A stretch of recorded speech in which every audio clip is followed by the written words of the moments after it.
Iṣẹ́ àwọn Àpọ́stélì orí kẹtàdínlógún láti ẹsẹ̀ kìíní títí dé ẹsẹ̀ kẹrìnlélọ́gbọ̀n.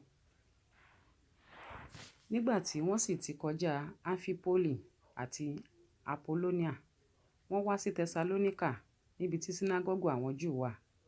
Àti Paulu gẹ́gẹ́ bí ìṣe rẹ̀, ó wọlé tọ̀ wọ́n lọ. Ní ọjọ́ ìsinmi mẹ́ta, ó sì ń bá wọn fi ọ̀rọ̀ wé ọ̀rọ̀ nínú ìwé mímọ́. Ó ń túmọ̀ ó sì ń fi hàn pé Kristi kò lè ṣàì máa jìyà kí ó sì jíǹde kúrò nínú òkú, àti pé Jésù yìí, ẹni tí èmi ń wàásù fún yín, òun ni Kristi náà.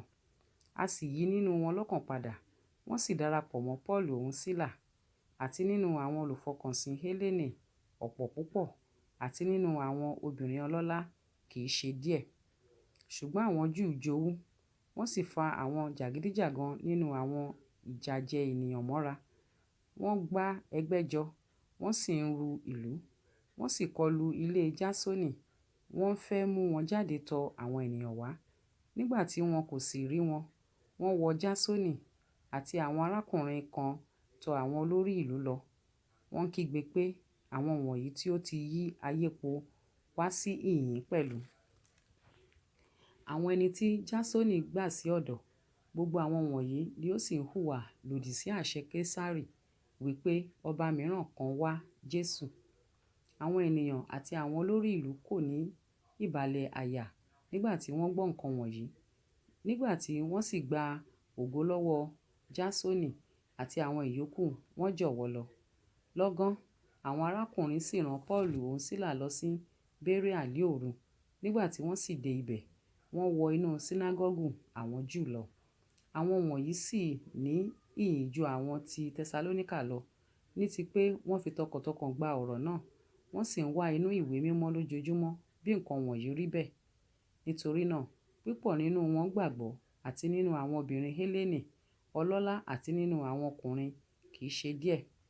Ṣùgbọ́n nígbà tí àwọn Júù ti Tẹsalóníkà mọ̀ pé Paulu ń wàásù ọ̀rọ̀ Ọlọ́run ní Béréà, wọ́n sì wá síbẹ̀ pẹ̀lú, wọ́n ru àwọn ènìyàn sókè.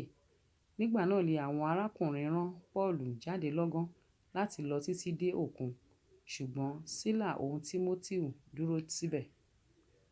Àwọn tí ó sin Paulu wá sì mú un lọ títí dé Áténì. Nígbà tí wọ́n sì gba àṣẹ lọ́dọ̀ rẹ̀ tọ Sílà òun Tímótèù wá pé kí wọn kí ó yára tọ òun wá, wọ́n lọ. Nígbà tí Paulu dúró dè wọ́n ní Áténì, ọkàn rẹ̀ ru nínú rẹ̀ nígbà tí ó rí pé ìlú náà kún fún òrìṣà. Nítorí náà, ó ń bá àwọn Júù fi ọ̀rọ̀ wé ọ̀rọ̀ nínú sínágọ́gù, àti àwọn olùfọkànsìn, àti àwọn tí ó ń bá a pàdé lọ́jà lójoojúmọ́. Nínú àwọn Epikúréù pẹ̀lú, àti àwọn ọ̀jọ̀gbọ́n Stoikóìtì. Àwọn kan sì wí pé kí ni aláhesọ yìí yóò rí wí. Àwọn mìíràn sì wí pé ó dàbí oníwàásù àjèjì òrìṣà, nítorí tí ó ń wàásù Jésù òun àjíǹde fún wọn. Wọ́n sì mú un, wọ́n sì fà á lọ sí Areopagu. Wọ́n wí pé, a hà lè mọ̀ kí ni ẹ̀kọ́ tuntun tí ìwọ ń sọ̀rọ̀ rẹ̀ yìí jẹ́. Nítorí tí ìwọ mú ohun àjèjì wá sí etí wa, àwa sì ń fẹ́ mọ̀ kí ni ìtumọ̀ nǹkan wọ̀nyí. Nítorí gbogbo àwọn ará Áténì àti àwọn àlejò tí ń ṣe àtìpó níbẹ̀ kì í ṣe ohun mìíràn jù kí a máa sọ tàbí kí a máa gbọ́ ohun tuntun lọ. Paulu sì dìde dúró láàrin Areopagu. Ó ní, ẹ̀yin ará Áténì, mo wòye pé lí ohun gbogbo ẹ kún fún onírúurú ìsìnjù. Nítorí bí mo ti ń kọjá lọ tí mo wo ohun wọ̀n-ọn-nì tí ẹ̀yin sìn, mo sì rí pẹpẹ kan tí a kọ àkọlé yìí sí, fún Ọlọ́run àìmọ́.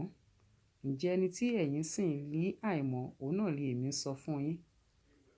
Ọlọ́run náà tí ó dá ayé àti ohun gbogbo tí ń bẹ nínú rẹ̀, òun náà tí í ṣe Olúwa ọ̀run òun ayé, kì í gbé ilé tí a fi ọwọ́ kọ́. Bẹ́ẹ̀ ni a kì í fi ọwọ́ ènìyàn sìn. Bí ẹni pé ó ń fẹ́ nǹkan, òun ni ó fi ìyè àti èémí àti ohun gbogbo fún gbogbo ènìyàn. Ó sì ti fi ẹ̀jẹ̀ kan náà dá gbogbo orílẹ̀-èdè láti ìtẹ̀dó sí ojú àgbáyé. Ó sì ti pinnu àkókò tí a yàn tẹ́lẹ̀ àti ààlà ibùgbé wọn, kí wọn kí ó lè máa wá Olúwa bóyá bí ọkàn wọn bá lè fà sí, tí wọ́n sì rí i bí ó tilẹ̀ ṣe pé kò jìnnà sí olúkúlùkù wa. Nítorí nínú rẹ̀ ni àwa gbé wà lé ayé, tí àwa ń rìn kiri, tí a sì lé ẹ̀mí wa. Bí àwọn kan nínú àwọn obìnrin olórí yín, ẹ̀yin tìkára yín ti wí pé, àwa pẹ̀lú sì jẹ́ ọmọ rẹ̀. Ǹjẹ́ bí àwa bá ṣe ọmọ Ọlọ́run, kò yẹ fún wa kí a rò pé ìwà Ọlọ́run dàbí wúrà tàbí fàdákà, tàbí òkúta tí a fi ọgbọ́n àti ìhùmọ̀ ènìyàn ṣe lé ọ̀nà.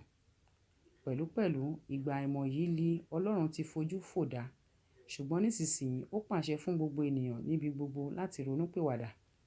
Níwọ̀n bí ó ti dá ọjọ́ kan nínú èyí tí yóò ṣe ìdájọ́ ayé lé òdodo, nípasẹ̀ ọkùnrin náà tí ó ti yàn, nígbà tí ó ti fi ohun ìdánilójú fún gbogbo ènìyàn, ní tí ó jí dìde kúrò nínú òkú.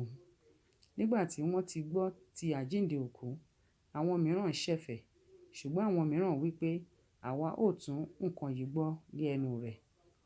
Bẹ́ẹ̀ ni Paulu sì jáde kúrò láàrin wọn. Ṣùgbọ́n àwọn ọkùnrin kan fi ara mọ́ ọn, wọ́n sì gbàgbọ́. Nínú àwọn ẹni tí Dionisiu ará Areopagu wà, àti obìnrin kan tí à ń pè ní Damari, àti àwọn mìíràn pẹ̀lú wọn.